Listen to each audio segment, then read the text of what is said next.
Yeah, what's up guys? I'm Raga. And I'm Sean. And we're just catching up in Michigan here. It's kind of funny. It feels like we literally just did a video on the Orbit in St. Pete this winter. Oh, and then we were just in Hood River. We were just in Hood River too. We're just chasing each other in the van life and the RVs. Yep. It's kind of cold. I'm gonna throw this back up. We're closing in here.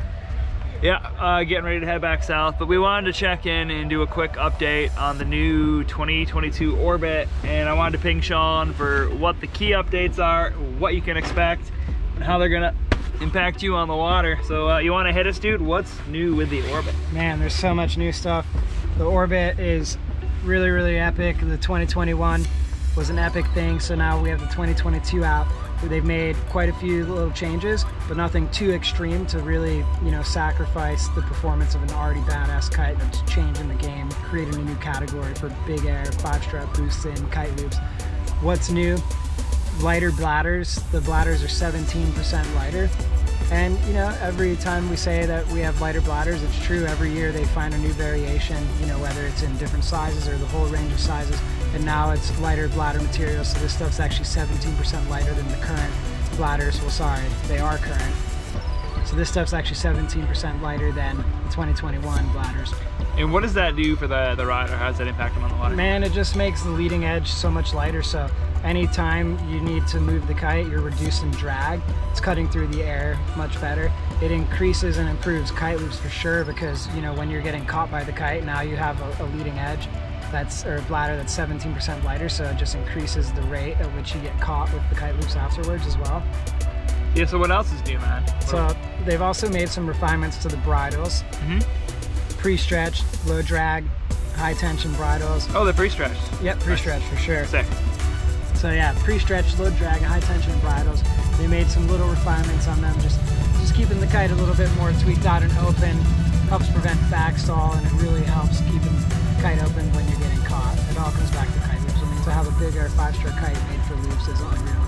It's kind of what I've always wanted, And, yeah, 5-struts is super nice for stability. I'm actually glad to see a kite come back with 5-struts. There's only a couple of them out there right now that are rocking that. Yeah. It's just so nice when you're lit, especially on those smaller sizes. Yeah. It makes a big difference. Like 3-strut versus 5-strut, like a 9-meter and 8-meter.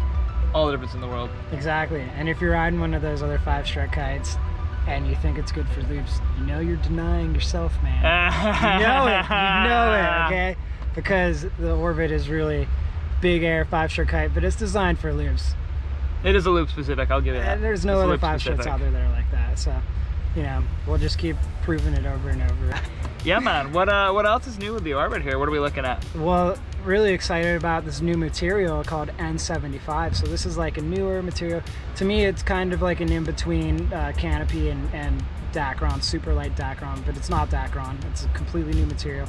And they've got this going throughout the entire trailing edge, keeping it way lighter. So now you got the lighter leading edge with the bladders and a lighter trailing edge, so that just increases the way the kite performs, moves, cuts through the wind, lower drag, more response. The N75 material is also around the struts by the leading edge, and it also connects the actual canopy material to the leading edge. So if you look at your leading edge, there's a strip of N75 going through the whole kite that connects the whole canopy to it.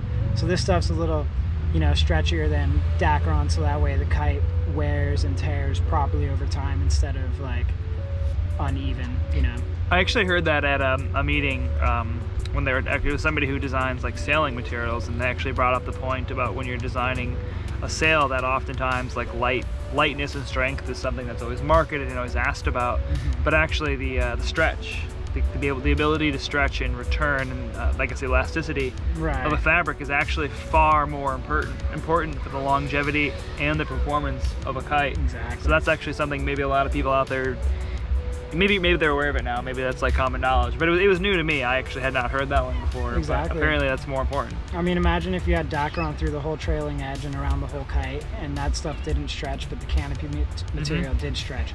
So over time, you've got like a trash bag duct taped to a car window because the outside perimeters won't stretch, and then the inside canopy will bag out over time instead of wearing. Did you make that analogy up, or did someone tell you that? I've made that analogy. That's a good one, man. That's a really good one, actually. Like, the trailing edge needs to be able to wear and stay open with the kite. Like if over time the inside of the canopy gets bagged out and everything around it's tight, then it's like...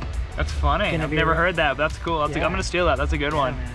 So yeah, that gives you guys some perspective on what the new material change does. You don't want a trash bag stuck to a stiff leading edge. But anyway, back on point. Is there any other new changes we can expect and like how they impact the rider on the water? You can see bladders, bridles, leading edge, N75. We made some nice new grips on the inflation valve, so that's really better for like the cold weather guys because you get some easier grip when you okay, like nice little upgrade feature that nobody would notice except for those rare circumstances, but nice to have. Yeah, and also we reduced the sweep.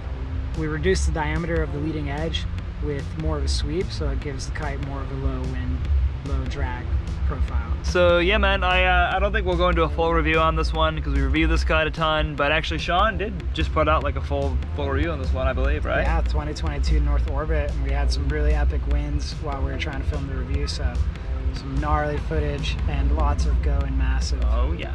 And I think we actually just put out a bunch of content as well of some of the North USA riders going out. Yeah. We did a bunch of tutorials with Brad, so it was all filmed on the new 2022 Orbit. We've done reviews. You guys know what this kite's about. Kite looping machine made for big air, pretty specific, aimed at a very specific rider and killing it right now.